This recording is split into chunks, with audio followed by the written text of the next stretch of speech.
بسم اللہ الرحمن الرحیم نحمدہ ونصلی علی رسولہ الکریم اما بعد فاعوذ باللہ من الشیطان الرجیم بسم اللہ الرحمن الرحیم لا يحب اللہ الجہر بالسوء من القول الا من ظلم وکان اللہ سمیعا علیما۔ اللہ تعالیٰ برائی کے ساتھ آواز بلند کرنے کو پسند نہیں کرتا، الا ہے کہ اس شخص کے لیے اجازت ہے جس پر ظلم ہوا ہو، اور اللہ تعالیٰ سننے والا بھی ہے اور جاننے والا بھی ہے۔ سورہ نساء کی آیت ہے یہ، جس میں اللہ تعالیٰ نے خاص کر مظلوم کو حق دیا ہے کہ وہ اپنے ظلم کا جو ہے اظہار کرے ایسے لوگوں کے سامنے جہاں سے ظلم کو دور کرنے کا امکان نظر آئے، چاہے وہ حاکم وقت ہو، بادشاہ وقت ہو، یا حکومت وقت ہو، یا پولیس ہو، یا جماعت ہو، یا دارالقضاء ہو، ایسی تمام جگہیں جہاں سے ایک انسان کو انصاف مل سکے، ایک مظلوم کو جو ہے حق مل سکے، حمایت مل سکے، تو اللہ تعالیٰ نے خاص کر کے ایسے تمام مظلوموں کو اجازت دی ہے کہ وہ اپنے اوپر جو ظلم ہوا ہے اس کا اظہار لوگوں کے سامنے کرے، ظالم کے پیٹھ کے پیچھے بھی کر سکتا ہے۔ ورنہ اب تک آپ جو سنتے تھے کہ غیبت کا معنی کیا، کسی کی بھی برائی جو ہے یا کسی کے بارے میں اس کے پیٹھ کے پیچھے کوئی بھی بات کرنا، ذکر کا اخاک بما یکرہ جو کہا گیا کہ کسی انسان کے غیر حاضری میں اس کے بارے میں ایسی باتیں پیش کرنا جسے وہ ناپسند کرتا ہے۔ تو عام طور پر لوگ جو ہے غیبت اسی کو سمجھتے ہیں، غیبت تو ہے یہ چیز، لیکن غیبت میں بھی بعض وہ چیزیں ہیں جس میں شریعت نے اجازت دی ہے، مستثنیٰ رکھا ہے، یعنی مظلوم کو حق ہے کہ ظالم کے خلاف، ظالم کے پیٹھ کے پیچھے ایسے لوگوں کے سامنے جا کے اپنی بات پیش کرے جہاں سے اس کا حق مل سکے، اجازت ہے اسے، چاہے مرد ہو یا عورت ہو۔ اسلام جب آیا تو سب سے پہلے سمجھنے کی چیز یہی ہے کہ مظلوم کی حمایت کے لیے ہی آیا۔ جو مظلوم پر جو ظلم کا پہاڑ جو توڑا جا رہا تھا، مردوں پر، عورتوں پر، بچوں پر، غلاموں پر، لونڈیوں پر بیجا ظلم ہوتا تھا، ان کے اوپر زیادتیاں ہوتی تھی، ان کا حق چھینا جاتا تھا، یتیموں کا حق لوگ کھا جاتے تھے، یتیم پر زیادتی ہوتی تھی، اس کا مال ہڑپ کر لیتے تھے لوگ، اور جو کمزور آدمی ہوتا تو اس کے اوپر جو ہے طاقتور غالب آ کر کے اس کی تمام حقوق کو جو ہے سلب کر لیتا، چھین لیتا تھا۔ تو ایسی تمام ظلم کے انتہا سے گزر رہے تھے خاص کر انسانوں کی آبادیاں۔ تو آپ صلی اللہ علیہ وسلم جب تشریف لائے تو اس زمانے میں نبوت سے پہلے بھی مکے میں ایک انجمن قائم ہوئی تھی، اس کا نام انجمن حلف الفضول، انجمن حلف الفضول نام سے ایک انجمن قائم ہوئی۔ اس انجمن میں باقاعدہ جو ہے مکے کے نوجوانوں نے مل کر یہ بات طے کی تھی کہ مکے میں کسی پر ظلم ہونے نہیں دیں گے، زیادتی ہونے نہیں دیں گے، چاہے وہ مسکین ہو، یتیم ہو، مسافر ہو، باہر کا آدمی ہو یا خود یہاں کا آدمی ہو، غلام ہو، لونڈی ہو، ہم مظلوم کی حمایت کریں گے، ظالم سے حق دلائیں گے، غریبوں کی حمایت کریں گے۔ اس طرح کی کچھ باتیں طے ہو کر کے انجمن حلف الفضول قائم کیے تھے وہ زمانے میں۔ اللہ کے نبی صلی اللہ علیہ وسلم کے نبوت سے پہلے کے دور میں ہی ایک انجمن قائم ہو گئی تھی۔ آپ صلی اللہ علیہ وسلم بھی اس انجمن کے ایک ممبر تھے صلی اللہ علیہ وسلم۔ الغرض جب اسلام آیا، ظلم کے ہر قسم کے تمام دروازے اسلام نے بند کر دیا، بلکہ حدیث قدسی یہاں تک آئی، اللہ تعالیٰ نے صاف فرمایا حدیث قدسی میں، یا عبادی انی حرمت الظلم علی نفسی فلا تظالموا، فإني حرمت الظلم وجعلته بينكم محرما فلا تظالموا۔ اللہ نے صاف فرمایا، اے میرے بندو، میں نے ظلم کو اپنے اوپر حرام کر لیا ہے، تم بھی جو ہے آپس میں ایک دوسرے پر ظلم نہیں کرنا، زیادتی نہیں کرنا۔ میں خود اپنے اوپر اس ظلم کو حرام کر لیا ہوں، تمہارے لیے بھی میں نے حرام کر دیا ہوں ظلم کو، اور آپس میں آپ لوگ جو ہے کسی پر ظلم زیادتی وغیرہ مت کرو آپ لوگ، فلا تظالموا۔ میں خود اللہ تعالیٰ نے ظلم کو صاف صاف فرمایا کہ میں نے حرام کر دیا ہے۔ بلکہ اور بھی حدیثوں میں جب آپ صلی اللہ علیہ وسلم صحابہ کو، جیسے معاذ بن جبل رضی اللہ عنہ یمن جا رہے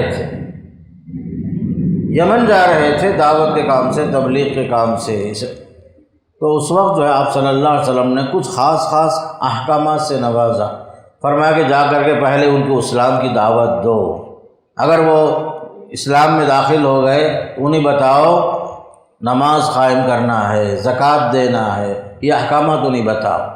پھر اس کے بعد آپ نے بتایا اتقی دعوت المظلوم، معاذ بن جبل سے فرما رہے اللہ کے نبی صلی اللہ علیہ وسلم، دیکھو مظلوم کی بد دعا سے بچنا، مظلوم کی بد دعا سے بچنا، فإنہ لیس بینہ وبین اللہ حجاب، اس لیے کہ اللہ اور اس مظلوم کے درمیان میں کوئی پردہ درمیان میں حائل نہیں ہے۔ مظلوم کی آہ سے بچنا، مظلوم کی بد دعا سے بچنا، اس لیے کہ اللہ اور مظلوم کے درمیان کوئی پردہ نہیں ہے، کوئی رکاوٹ نہیں ہے، اللہ تعالیٰ مظلوم کی بات فوراً سن لیتا ہے فرمایا۔ بلکہ بعض روایتوں میں یہاں تک آیا مظلوم اگرچہ کہ کافر کیوں نہ ہو، مظلوم اگرچہ کہ وہ کافر کیوں نہ ہو، لیکن تم جو ہے بچو، مظلوم پر زیادتی کرنے سے بچو، اس کی بد دعا سے بچو۔ اللہ کو یہ چیز ناپسندیدہ ہے کہ کسی پر ظلم ہو، زیادتی ہو، مطلب یہ ہے اللہ اس کی دعا فوراً قبول کر لیتا ہے، مظلوم کی بد دعا جو ہے اللہ فوراً قبول کرتا ہے۔ مظلوموں کی بد دعا قبول ہونے میں بھی بعض موقع پر اللہ فوراً بد دعا قبول کر لیتا ہے، بعض موقع پر ظالم کو اللہ مہلت بھی دیتا ہے، ڈھیل بھی دیتا ہے۔ ایسا نہیں کہ جو ہے بعض مرتبہ مظلوم جو ہے بد دعا کرے اور فوراً دعا قبول ہو جائے، ایسا بھی نہیں، بعض موقع پر جلدی دعا قبول ہو جاتی ہے اللہ کی مصلحت کے تحت، بعض مرتبہ اللہ تعالیٰ ظالم کو جو ہے اتمام حجت کے لیے ڈھیل پر ڈھیل دیتا ہے، موقع پر موقع دیتا ہے، سنبھلنے کے لیے زمانہ بھی دیتا ہے اللہ تعالیٰ، لیکن جب ظالم نہیں سنبھلتا تو اللہ تعالیٰ اسے اچانک پکڑ لیتا ہے۔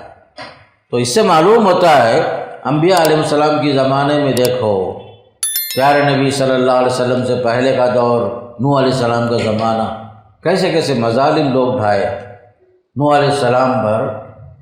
حضرت نوح علیہ السلام اللہ کے ایک چہیتے بندے، آدم ثانی کہا جاتا حضرت نوح علیہ السلام کو، ان کے ساتھ بھی اللہ کے راستے میں دعوت دیتے دیتے ان پر جو ہے قوم جو ہے ایمان لانے کے بجائے مزید جو ہے عاجزی اختیار کرنے کے بجائے ظلم، زیادتی، غرور، گھمنڈ میں مبتلا ہوتے چلے گئے۔ نوح علیہ السلام دعوت دیتے تھے، وہ قوم کا حال یہ تھا کانوں میں انگلیاں ٹھوس لیتے تھے۔ کلما دعوتهم لتغفر لهم جعلوا اصابعهم فی آذانهم واستغشوا ثیابهم، کپڑے سے سر ڈھانک لیتے۔ بلکہ جو ہے نوح علیہ السلام فرماتے ہیں صبح بھی بلایا، شام بھی دعوت دیا، دن میں بھی رات میں بھی میں انہیں اسلام کی طرف دعوت دیتا رہا، لیکن کوئی بھی سنے نہیں۔ 950 سال تک نوح علیہ السلام دعوت دیے، بلکہ قوم نے جو ہے نوح علیہ السلام کو اتنا مارا، مظلوم تھے نوح علیہ السلام۔ اللہ کے راستے میں دعوت دینا جرم تھا وہ زمانے میں، ایک اللہ کی بندگی کرو، اس کے ساتھ کسی کو شریک نہ ٹھہراؤ، تمہارا معبود برحق اللہ ہے، وہی خالق تمہارا ہے۔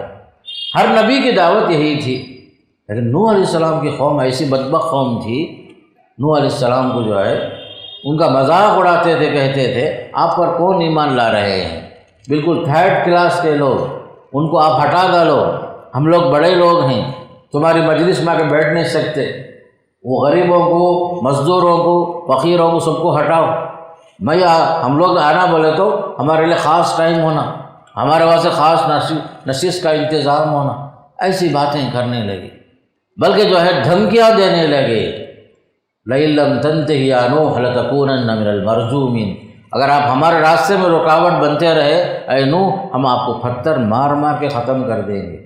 روایتوں میں آتا ہے نوح علیہ السلام کو بعض مرتبہ قوم جو ہے پتھروں سے مارتی بھی تھی، مارتے مارتے بعض مرتبہ نوح علیہ السلام بے ہوش ہو جاتے تھے۔ حدیث میں لفظ آتا ہے ادموہ، خونا خونی کی حالت میں چھوڑتے، بے ہوش ہو کے گر جاتے نوح علیہ السلام۔ لوگ یہ سمجھ کے چھوڑ دیتے تھے نوح علیہ السلام کو شاید مر گئے ہیں، وفات ہو گئی سمجھ کر بے ہوشی کی حالت میں چھوڑ کے چلے جاتے تھے، یہ حالت تک تھی۔ وہ اللہ کا بندہ ایسا تھا، نوح علیہ السلام کی جو حالت تھی، قرآن کہتا ہے جب وہ ہوش میں آتے تھے بد دعا کرنے کے بجائے دعا ہی کرتے تھے، اللہم اہد قومی فانہم لا یعلمون، اے اللہ میری قوم کو ہدایت دے، یہ لوگ نہیں جانتے، ایمان نہیں لاتے ہیں، سمجھتے نہیں یہ لوگ۔ ایسے ہی چلا بھائی، تقریباً 950 سال برداشت کرے، اللہ کے حکم سے کشتی بنائے، اللہ کا حکم آیا نوح علیہ السلام کو، 950 سال ہو گئے ہیں، یہ قوم سدھرنے کا کیا بھی دستہ نہیں ہے، اے نوح کشتی بنا لو، یہ اللہ کا حکم ہے۔ حکم الہی سے کشتی بنانا شروع کرے نوح علیہ السلام۔ وہ بدبخت قوم کیا کرتی تھی، اس میں بھی مذاق اڑاتی تھی، پوچھتے تھے نوح علیہ السلام کو یہ کشتی کیا تمہاری ریت پر چلیں گی کیا، بالو پر چلیں گی کیا، پوچھتے تھے مذاق اڑاتے ہوئے۔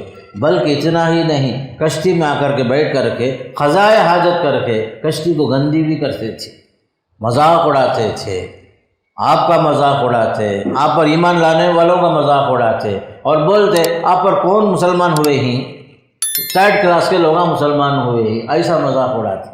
گویا کہ ہم جیسے بڑے لوگ ایمان نہیں لائے تو آپ کے دعوت کا کوئی خاص فائدہ نہیں، ایسا سب مذاق اڑائے۔ اللہ کا بندہ 950 سال برداشت کیا بھائی۔ سورہ عنکبوت میں اللہ فرمایا فَلَبِثَ فِيهِمْ أَلْفَ سَنَةٍ إِلَّا 50 عَامًا، 950 سال برداشت کرنے کے بعد جب جو ہے پانی سر سے اوپر ہو گیا، برداشت کرتے کرتے 1 دن 2 دن قصہ کیا بھائی، 950 سال بد دعا برداشت کیے، اس کے بعد صرف اتنا دعا بد دعا اتنا کرے فدعا ربہ انی مغلوب فانتصر، اے اللہ ہوتا نہیں، 950 سال گزر گئے، اب میں مغلوب ہو چکا ہوں، تو میری مدد کر بس۔ اور ایک آیت میں آتا ہے قال رب انصرنی بما کذبون، اے اللہ میری مدد کر، یہ لوگ جھٹلاتے جا رہے ہیں، بس جھٹلاتے جا رہے ہیں، میرا مذاق اڑاتے جا رہے ہیں، بلکہ جو ہے حد ہو گئی ہے ظلم کی، آخری انتہا ہو گئی، بول کر صرف زبان نبوت سے جملہ جو نکلا، چھوٹا جملہ، میں اب تنگ آ چکا ہوں، بس میری مدد کر، بس میں اب مغلوب ہو گیا ہوں، اس سے بڑھ کر صبر کرنے کی طاقت نہیں ہے میرے پاس۔ صبر نوح مشہور ہے، اللہ نے دعا قبول کر لی۔ دعا کیا تھی؟ بد دعا تھی۔ آنن فانن اللہ نے حکم دیا، آسمان نے پانی برسانا شروع کیا، زمین سے چشمے ابلنا شروع ہوئے، پوری بستی کی بستی پانی میں تیرنے لگی۔ اللہ کا حکم آیا قل نحمل فیہا من کل فوجین من کل زوجین اثنین۔ نوح علیہ السلام کو حکم ہوا جو لوگ آپ پر مسلمان ہوئے ہیں ان کو اپنے کشتی میں سوار کر لو، جانوروں میں، چرندوں میں، پرندوں میں، درندوں میں، سب میں ایک ایک جوڑا لے لو، سب میں ایک ایک جوڑا لے لو، کشتی میں سوار کرا لو۔ سب سوار ہو گئے سوائے نوح علیہ السلام کی بیوی کے، ان کا بیٹا، یہ دونوں جو ہے مسلمان نہیں ہوئے، یہ بھی ڈوبنے والوں میں سے تھے۔ آخر تک بھگاتے رہے بیٹے کو، بھائی آ جا ہمارے ساتھ مسلمان ہو کر کشتی میں سوار ہو جا۔ بیٹا بولا نہیں میں جو پہاڑ پہ چڑھ جاؤں گا، یہ پہاڑ مجھے بچا لے گا، بولا۔ نوح علیہ السلام بولے لا عاصم اليوم من امر اللہ الا من رحم، یہ ظالموں کے لیے تباہی کا وقت آ گیا ہے، اللہ کے پکڑ سے کوئی بچانے والا نہیں، بولے۔ سنا نہیں بیچارہ، بھاگیا پہاڑ پہ چڑھ گیا۔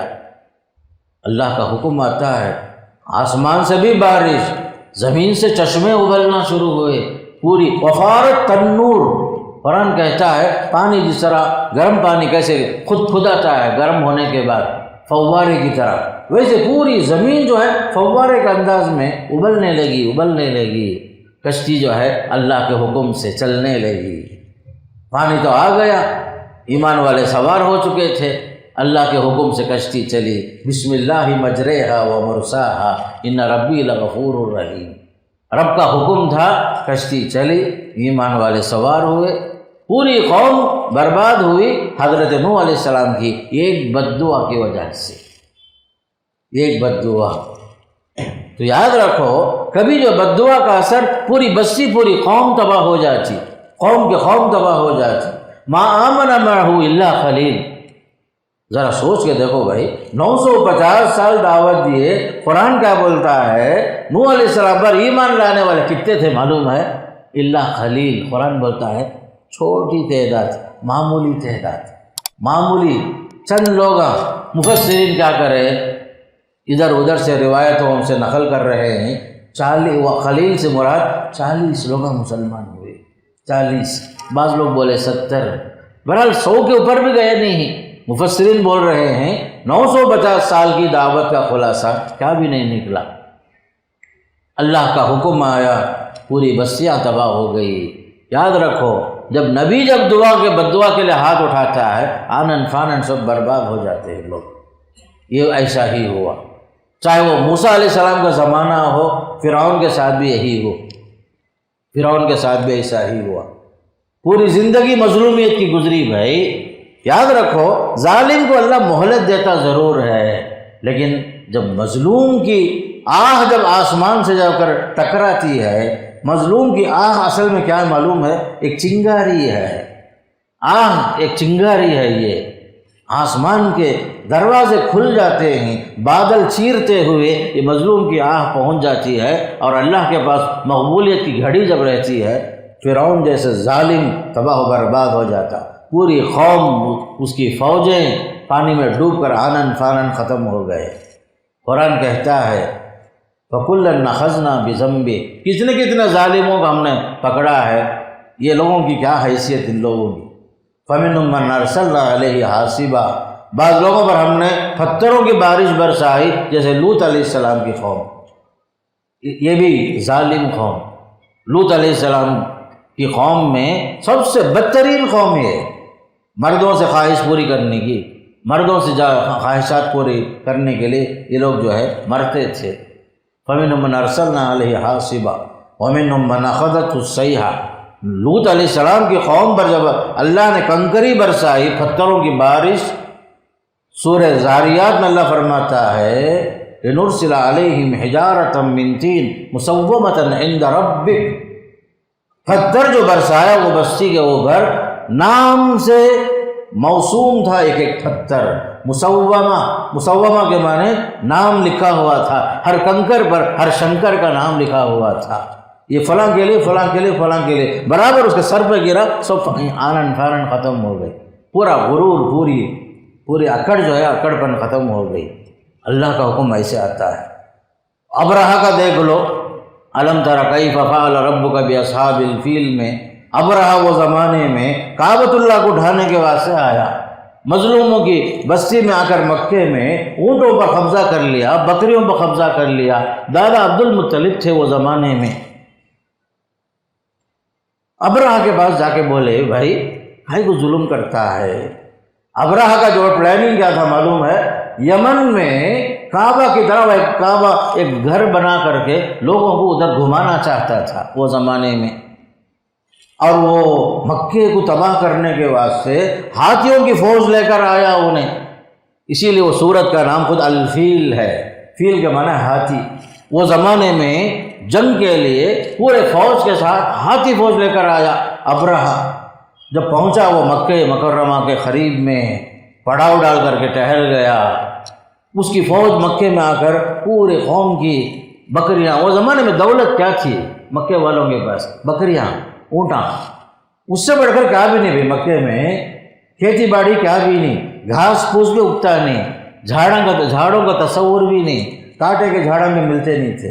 میں جب 2 میں جب مدینہ پہنچا، مدینے میں جامعہ اسلامیہ میں وہ ہرے بھرے جھاڑوں کے واسطے دور دور سے جھاڑ لا کر کے پیر کر کے پانی دیتے تھے۔ آپ لوگوں کو تعجب ہوگا، ہمارے پاس کچرے میں جو کانٹے کے جھاڑا ہیں نہیں، وہ کانٹے کے جھاڑا کو جو ہے وہاں لا کر کے پیر کر کے ہریالی کے واسطے پانی دیتے تھے وہاں مدینے میں دیکھا، جبکہ ہمارے پاس جو ہے اس کی کوئی حیثیت اس نہیں۔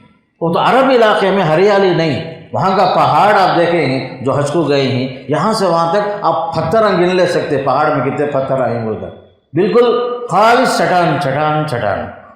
تو ایسے جگہ میں ابرہہ کی فوج آئی، لوٹ مار کری، بکریاں اونٹا لے کے چلے گئے، یہاں تک کہ عبد المطلب کے اونٹاں بھی چلے گئے۔ حالانکہ عبد المطلب وہ زمانے میں قریش کے سردار، اب جو سردار گئے ابرہہ کے پاس، بولے کیا بھائی تیری فوج ظلم کر لگ پڑی ہے، ہمارے بکریاں سب لے کر گئے ہیں۔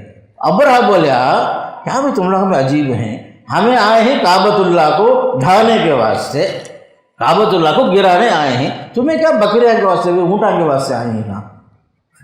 تعجب سے پوچھا تو عبد المطلب بولے ہمیں اونٹاں والے بکریاں والے، ہمیں اس کے مالک، اس کی فکر ہم نہ ہے، اس گھر کا مالک الگ ہے، نحن رب الابل، ہم لوگ اونٹاں والے، اونٹ کے مالک ہمیں، وللبیت رب یحمیہ، کعبۃ اللہ کا اس کا ایک مالک الگ ہے، انہیں حفاظت کر لے گا، وہ ہم نہ ضرورت نہیں بولا لے۔ کیا وہ زمانے کا دیکھو انداز، کعبۃ اللہ کا رب الگ ہے، وہ جو ہے اپنے گھر کی فکر کر لے گا، ہم لوگ جو ہیں بکریاں والے اونٹا والے، ہماری چیزیں تم لوگ چورا لے کر گئے ہیں، وہ لینے واسطے ہمیں آئے ہیں۔ پریشان ہو گیا انہیں، پھر اس کے بعد آگے بڑھنے کی کوشش کیا تو اونٹا ہاتھیاں جو آگے بڑھے اس نہیں، اللہ کا حکم آیا ابابیل کو۔ ابابیل کیا ہے؟ ایک مٹھی بھر کا چھوٹا جو ہے پرندہ، چھوٹے چھوٹے چھوٹے چڑیاں، بھائی ہمارے پاس چڑیاں ہیں نا، اس انداز کے جو ہے چھوٹے چھوٹے پرندوں کو ابابیل کہا جاتا۔ اللہ نے ابابیل کے فوج کو بھیجا، ہاتھی فوج کہاں، یہ پرندوں کی فوج کہاں، ایک ایک چونچ میں جو ہے ایک ایک کنکر لا کر کے پھینکنے لگے، وہ ایک ایک کنکر بھی جو ہے اس ہاتھیوں کے اوپر، فوج کے اوپر گرا تو سب تتر بتر ہو کر ڈر کر کے سب بھاگ کر کے الٹا واپس چلے گئے، مکے کے علاقے کو چھوڑ کر واپس بھاگنے لگے آگے بڑھنے کے لیے۔ نہ ہاتھی تیار تھا نہ گھوڑے تیار تھے، پوری قوم نامراد ہو کر واپس لوٹتی ہے، اس لیے کہ وہاں پر مظلوموں کی حمایت کرنے والا اللہ ہی تھا، کعبے کی حفاظت کرنے والا بھی اللہ ہی تھا۔ کبھی بھی جو ہے ظالم تھوڑی دیر کے لیے، چند سالوں کے لیے ہو سکتا حکومت کرے، زیادتی کرے، فرعون کی مثال بھی سامنے رکھ لو، حامان کی مثال، شداد کی مثال، پورا قرآن بھرا ہوا ہے ظالموں کی فہرست سے، اور ان کے انجام سے بھی قرآن جو ہے واقف ہے۔ قرآن ہمیں بتاتا ہے یہ سب زیادہ دن ٹکتا نہیں، ظلم کی انتہا جو ہے جب ظلم حد سے آگے بڑھتا ہے، موسیٰ جیسے لوگ پیدا ہو ہی جاتے ہیں۔ اللہ ان کے ہاتھ میں معمولی ایک لاٹھی دے کر کے اس عصا میں وہ پاور دیتا ہے کہ سمندر دو آدھا ہو جاتا، چٹان سے پانی نکلنا شروع ہو جاتا۔ یہ اللہ کی قوت اور طاقت ہے یہ۔ اسی لیے فرمایا کہ تم جو ہے نہ افراد پر ظلم کرو، نہ لوگوں پر ظلم کرو، نہ بیواؤں پر ظلم کرو، نہ کسی اور پر ظلم کرو، اس لیے کہ اللہ کی لاٹھی میں آواز نہیں ہوتی، کسی کی مظلوم کی آہ میں جو ہے اس میں اتنا پاور اللہ کے پاس اس کی آواز پہنچتی ہے کہ درمیان کے سارے پردے ہٹ جاتے ہیں اور آنن فانن تباہی اور بربادی آ جاتی ہے۔ تو اسلام آیا ہی کس مقصد کے لیے؟ ظالم کے ظلم کو روکنے، مظلوم کی حمایت کرنے کے واسطے۔ ظلم جو ہے حرام ہے کسی بھی شکل میں، چاہے افراد پر کرو، چاہے بچوں پر کرو، چاہے ماں باپ پر کرو یا بیوی پر کرو، سب کے لیے حرام ہے بھائی۔ اس لیے میں بول رہا ہوں خاص کر رمضان کے اس موقع پر، ہم لوگ اپنے اپنے زندگی میں ذرا سوچ کے دیکھیں کہ ہمارے اندر کہیں اس طرح کی چیز اگر ہے کیا، کہ ہمارے ماتحتوں پر ہمارا کیا حال ہے، ہمارے ماتحتوں کے ساتھ، ہمارے بال بچوں کے ساتھ، ہمارے نوکر چاکروں کے ساتھ، اور ہم جو ہے یہ نہ سمجھیں کہ ہماری جو حالت ہے وہ ہمیشہ باقی نہیں رہے گی۔ یاد رکھو یہ سب اسلامی تاریخ بلکہ قرآن اور حدیث میں درس عبرت ہے ہمیشہ کے لیے، بلکہ حدیث میں آتا ہے ان اللہ لیملی للظالم حتی اذا اخذہ لم یفلتہ، تاریخ ہے اس میں۔ اللہ تعالیٰ ظالم کو ٹائم دیتا ہے، مہلت دیتا، کتنا بھی ستاؤ، لیکن ایک وقت ایسا ہے اللہ جب پکڑنے پر آتا ہے ظالم کو بچ نہیں سکتا کوئی بھی۔ ظلم جو ہے حرام جب اللہ نے کر دیا، اس کے نتائج بھی خطرناک ہوتے، انجام برا ہوتا، قومیں تباہ ہو جاتی، شخصیتیں تباہ ہو جاتی، اور کسی کی آہ کے بعد وہ آدمی دنیا میں جینے کے لائق بھی نہیں ہوتا۔ اسی لیے یاد رکھو اللہ کا یہ فرمان ہے وَنَضَعُ الْمَوَازِينَ الْقِسْطَ لِيَوْمِ الْقِيَامَةِ، قیامت کے دن ہم ترازو قائم کریں گے، فَلَا تُظْلَمُ نَفْسٌ شَيْئًا، کسی پر رتی برابر بھی ظلم نہیں ہوگا۔ اگر رائی کے دانے کے برابر بھی آپ کی نیکی ہے اس کا اجر آپ کو ضرور ملے گا، رائی کے دانے کے برابر بھی ظلم ہوا ہے اس پر بھی آپ کو مواخذہ ہوگا، اس پر آپ کو سزا ہوگی۔ بلکہ یہ حدیث یہاں تک ہے اللہ کے نبی فرماتے ہیں کہ دو بکریاں، ایک سنگ والی بکری ہے اور ایک بغیر سنگ کی بکری ہے، دونوں آپس میں ٹکرا رہے ہیں، سنگ والی بکری جو ہے بے سنگ بکری کو ٹکر مارتی ہے یا اسے جو ہے اپنے سنگ سے اسے زخمی کر دیتی ہے بکری، قیامت کے دن اس سے بھی قصاص لیا جائے گا، اس سے بھی بدلہ لیا جائے گا۔ سینگ نہیں ہے اور جو پھر بھی وہ بکری بیچاری لڑ رہی ہے، اور سینگ والی بکری ظلم کے ساتھ اپنے سینگ سے اس بکری کو زخمی بھی کر دے، وہ بکری بھی نہیں بچے گی بول کر پیارے نبی صلی اللہ علیہ وسلم فرماتے ہیں۔ بلکہ قرآن میں یہاں تک آیا ہے کہ بعض مرتبہ لوگ کسی کو ظلماً قتل بھی کر دیتے ہیں، ناحق کسی کو مار دیتے ہیں، اس کے باوجود وہ مظلوم مرنے کے باوجود بھی اللہ کا فرمان کیا ہے، اس مظلوم کی حمایت ہم کریں گے، اللہ کا وعدہ ہے وَمَنْ قُتِلَ مَظْلُومًا فَقَدْ جَعَلْنَا لِوَلِيِّهِ سُلْطَانًا، جو آدمی ناحق مظلوم ہو کر قتل کیا گیا ہو، جان سے کسی نے مار دیا ہو، اللہ فرماتا ہے کہ ہم اس کے اگرچہ کہ وہ مارا گیا پھر بھی ہم اس کے سرپرست کو ہم اپنی طرف سے مدد دیں گے، ظالم کا مواخذہ ہم کریں گے، اسے نہیں چھوڑیں گے ظالم کو، اس لیے کہ وہ اس کی مدد کرنا ہمارے ذمہ ہے بول کر بنی اسرائیل کی آیت میں اللہ نے فرمایا۔ اب یہ آیت کی تفسیر میں دیکھنے میں بظاہر ایسا معلوم ہوتا وہ بیچارہ مر گیا نا، اس کی مدد اللہ کیسے کرے گا بول کر آپ سوچتے ہیں، لیکن جہاں اسلامی حکومت ہوتی ہے، اسلامی طریقے سے فیصلے ہوتے ہیں، زمانہ گزر بھی جائے، ایک نہ ایک دن وہ جو ظالم ہے، جو قاتل ہے، پکڑا ہی جاتا ہے۔ اس طرح کے بہت سارے کیسز ہوئے، خاص کر سعودی عرب وغیرہ میں، جب اس دور میں جب میں وہاں موجود تھا، اس وقت جو ہے ایک کیس عجیب و غریب ہوا، ایک بیچارہ جو ہے قتل کیا گیا مظلوم، بعد میں اس قاتل نے کیا کیا ہے، اس مقتول کو جو ہے اپنے گھر میں مارنے کے بعد بیڈ شیٹ میں لپیٹ کر کے لا کر کے صبح ہونے سے پہلے کچرے کے ڈبے میں لا کے ڈال کر کے غائب ہو گیا۔ وہاں صبح جو ہے بلدیہ کی گاڑیاں آتی، کچرے کی گاڑی والا آیا، دیکھتا ہے کچھ وزنی چیز ہے، بعد میں جو ہے دیکھے تو ذرا بدبو بھی معلوم ہوتی، پھر خون کے نشانیاں ظاہر ہوئے، بعد میں وہ فوراً چوکنا ہو کر پولیس کو اطلاع دے دیا، یہ دیکھو واقعہ ہوا سو واقعہ ہے۔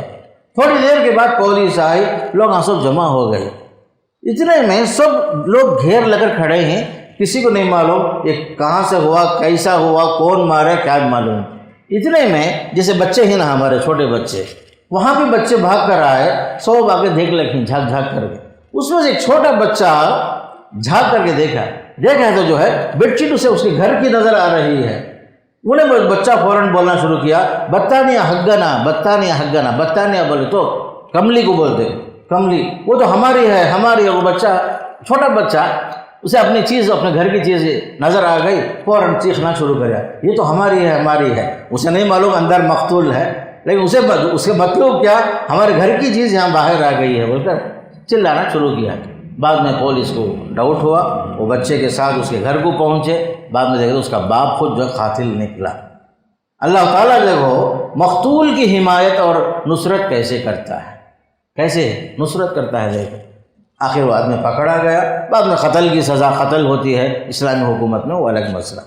تو ایسے جو ہے بے شمار واقعات میں مقتول اگر مظلوم ہے نصرت دنیا میں بھی ہوتی ہے، بعض مرتبہ تاخیر بھی ہو جائے۔ یاد رکھو ہمارے علماء اہل حدیث میں شیخ داؤد راز رحمۃ اللہ علیہ ایک جگہ لکھتے ہیں کہ بعض مرتبہ مظلوم کی بد دعا قبول ہونے میں 40 سال بھی لگتے ہیں بول کے لکھے ہیں۔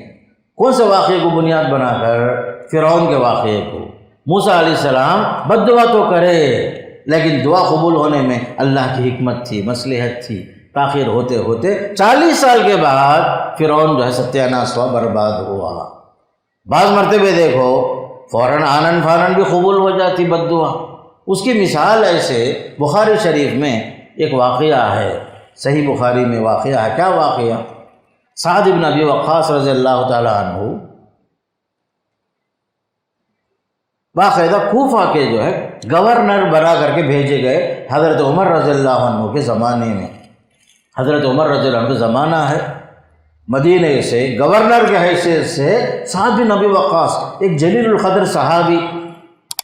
سعد بن ابی وقاص معلوم ہے آپ کو کون ہے؟ وہ ان لوگوں میں سے ہیں جو اسلام میں جو شروع میں آئے تھے، 7واں نمبر تھا ان کا، 7واں نمبر جو اسلام میں لانے والوں میں گن کر بولتے تھے صحابہ، میں 7واں میں 8واں میں 9واں بول کر۔ سعد بن ابی وقاص 7ویں آدمی تھے۔ ایسے بڑے صحابی ان کو جو ہے گورنر بنا کے بھیجے۔ کوفہ والے پہلے ہی بڑے شیطان لوگ، وہاں سے جو ہے حضرت عمر کو کسی نے خط لکھ کر بھیج دیا کہ آپ کے جو گورنر صاحب ہیں وہ نماز جو ہے برابر نہیں پڑھا رہے ہیں، نماز کے بارے میں ایک شکایت۔ پھر اس کے بعد اور شکایت کیا، انصاف نہیں کر رہے ہیں، جہاد میں نہیں جاتے انہوں، ایسا بے تکی باتیں جو ہے خط لکھ کر وہ زمانے میں شکایت ہوئی۔ تو حضرت عمر فاروق رضی اللہ تعالیٰ عنہ نے فوراً جو ہے ایک کمیٹی بھیج کر کے تحقیق کیا۔ فوراً جو ہے اس وقت تک کے لیے حضرت سعد کو اس عہدے سے ہٹا بھی دیے۔ باقاعدہ تحقیق ہوئی، گئے سے لوگوں کوفہ میں پوری مسجدوں میں جا کر کے لوگوں سے معلومات لیے۔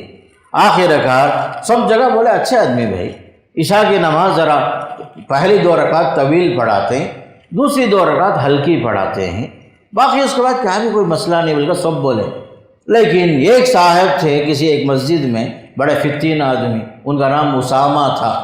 اسامہ بولے آپ اگر پوچھ رہے ہیں تو میں بولتا ہوں، ان کے اندر 3 چیزیں ہیں۔ انہوں بولے لا یسیر بالسریہ، جہاد میں جاتے نہیں انہوں، ولا یقسم بالسویہ، انصاف سے تقسیم کرتے نہیں مال غنیمت، ولا یعدل فی الخزیہ، انصاف سے فیصلہ کرتے نہیں برابر انہوں۔ 3 الزام لگا ڈالے ان کے اوپر، لا کر کے شکایت پہنچائے حضرت عمر کے پاس۔ تو حضرت عمر بلا کر بھیجے، اچھا آپ آ جائیے مدینہ کو بول۔ تو پوچھے کیا بھائی آپ کی نماز کے بارے میں لوگ شکایت کر رہے ہیں، آپ لمبی نماز پڑھاتے ہیں؟ بولے ہاں، میں جو ہے اللہ کے رسول صلی اللہ علیہ وسلم کی نماز کی طرح میں نماز پڑھاتا ہوں۔ اللہ کے رسول شروع کی 2 رکعت طویل پڑھاتے، بعد کی 2 رکعت ہلکی پڑھاتے، تو میں ویسے پڑھاتا ہوں۔ حضرت عمر بولے ہاں بات آپ کی صحیح ہے، سنت یہی ہے، شروع کی 2 رکعت طویل ہو، اس لیے کہ اس میں سورہ فاتحہ کے ساتھ ضم سورہ ہے، بعد کی 2 رکعت میں صرف سورہ فاتحہ پڑھتے ہیں، اس لیے آپ کی بات صحیح ہے۔ پھر یہ جو ہے 3 شکایتیں ہیں، آپ جہاد میں جاتے نہیں بول کر، یا جو ہے انصاف سے فیصلہ نہیں کرتے بول کر، یا تقسیم میں انصاف نہیں کرتے بول کر مال غنیمت میں۔ کہا یہ بات صحیح نہیں ہے، الزام غلط ہے، ایک ہی آدمی بول رہا پہلی بات۔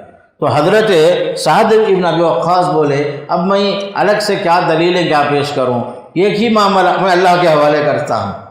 وہ دیکھو سعد بن ابی وقاص کیا کرے، کہا اللہم ان کان عبدک ھذا کاذبا، اے اللہ میرے اوپر الزام لگائے یہ لوگ، اگر وہ بندہ اگر جھوٹا ہے تو میں جو ہے 3 بد دعا کرتا ہوں، سن لیتے۔